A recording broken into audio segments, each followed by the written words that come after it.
جلال آباد ښار ته راغلي یو چې دغه ساحه د باغ امیر شهید یا د شیریندل پلازا ورته ویل کېږي. نوم یې واحد الله او اصلي د لوګر ولایت اوسېدونکی. جوړه په 300 جوړه په 300 2 روپۍ نفقه حلاله موږ خپلو بچیانو ته وړو. یو تنه زه نه دلته 2-2.5 نفره کار کوو. ګرې مقسم مزیدار پلو کشمش والے نخودو والے راځي نخره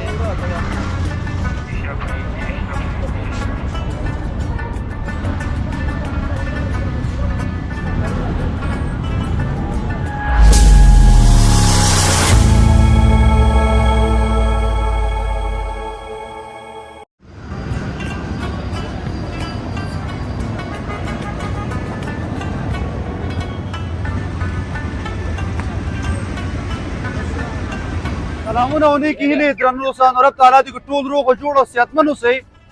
جلال آباد ښار ته راغلي یو چې دغه ساحه د باغ امیر شهید یا د شیریندل پلازا ورته ویل کېږي. د ژمي په رارسېدو سره دلته ګرم بازار یا د لیلامي بازار ورته ویل کېږي چې دلته شروع کېږي. ډېری هېوادوال هغه بهر نه چې کوم توکي راځي د ویش لار یا د نور لار نه راځي دلته د پلورلو لپاره وړاندې کېږي چې دلته د بوټانو د کتابونو پلور شروع کېږي.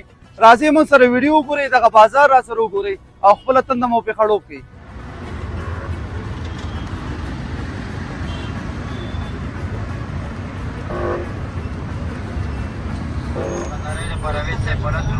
څلور دانې قلمونه 15 روپۍ ماشومانو دپاره دوکاندارۍ لپاره 15 روپۍ 4 دانې قلمونه 15 روپۍ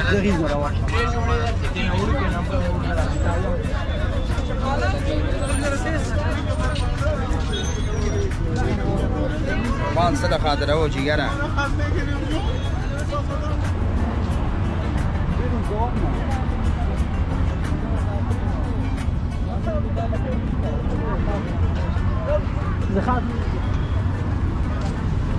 دلته ډېری هېوادوال راټول شوي دي ځان دپاره د حلال نفقې ټولولو دپاره تر څو ځان ته حلال رزق او نفقه راټوله کړي.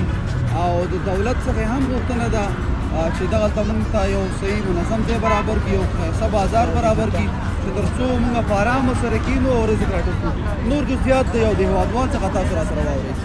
نوم یې واحد الله او اصلي د لوګر ولایت اوسېدونکی. فلحال دلته ننګرهار امیر شهید باغ مخې کې بوټونه خرڅوو، کباړ او لنډې زاړه نوي ګډ وډ خرڅوو. خپله 2 روپۍ نفقه حلاله موږ خپلو بچیانو ته وړو. یو تنه زه نه دلته 2-2.5 نفره کار کوو. او له اسلامي امارات نه موږ دغه خواهش ده چې موږ ټولو ته دغلته همدغسې زمینه مساعده کړي، که کاروبار راکوي هم به دولت عاید شي، هم به موږ ته یو 2 روپۍ حلاله نفقه پیدا کېږي. نو موږ د ټولو دغه خواهش او توقع ده چې یو 2 روپۍ حلاله مزدوري وکړو او یو موږ ته زمینه دې د بجې نور هم مساعده شي. ډېره مننه کوم تاسو ته که یو صحیح بازار برابر کړي یا برابر کړی تاسو زیاتره هېوادوال ته خو بازار جوړ کړی زیاتره نه ورځي. زه چې ګورم نسبتا لیلامي بازار موږ یو دانه لرو چې هغې کې نور ګنجایش نشته. که تاسو ته یو منظم ځای برابر کړي تاسو ټول په یو تعهد سره هلته ځئ. بلکل ځو موږ ته چې یو ځای په تعهد سره داسې یو غاړې ته ځای برابر شي، نه به رش جوړېږي، نه به کوم جنجال راځي منځته، نه به کومه پیښه راځي. موږ به هم خپله 2 روپۍ حلاله نفقه مزدوري کوو او هم د دولت ته عاید هم به موږ ته عاید راځي. مننه.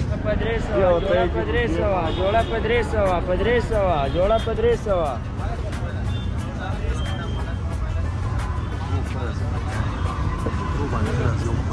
پلو راغلی دا ګرې مقسم مزیدار پلو کشمش والے نخودو والے راځي نخره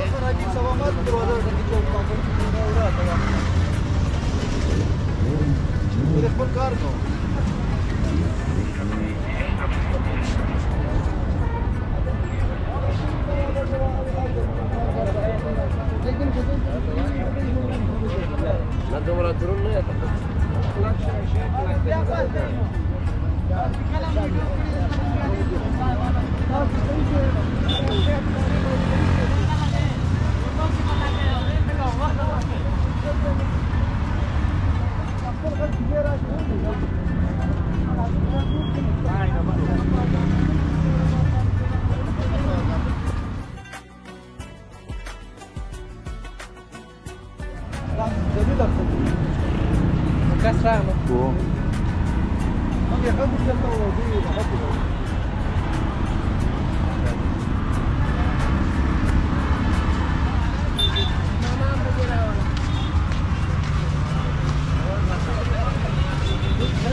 خدای مهربانه تمه لره چا دې چې محمد ځوانان دلته اوسګار ناستي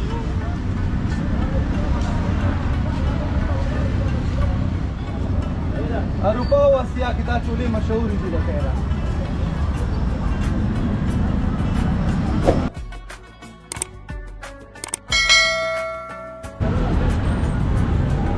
دا وه زموږ د نن ورځې خپرونه چې زه جاوید حضرتي او ما سره د کمرې په برخه کې حمایت الله سعادت بیا ځلې ستاسو په درانه حضور کې حاضرېږو تر هغې مو په لوی الله سپارم ښې شېبې او ښه وخت زموږ چینل سبسکرایب او د زنګ بټن کېکاږئ له ښکلیو ویډیوګانو څخه خوند واخلئ له لیدلو مو نړۍ مننه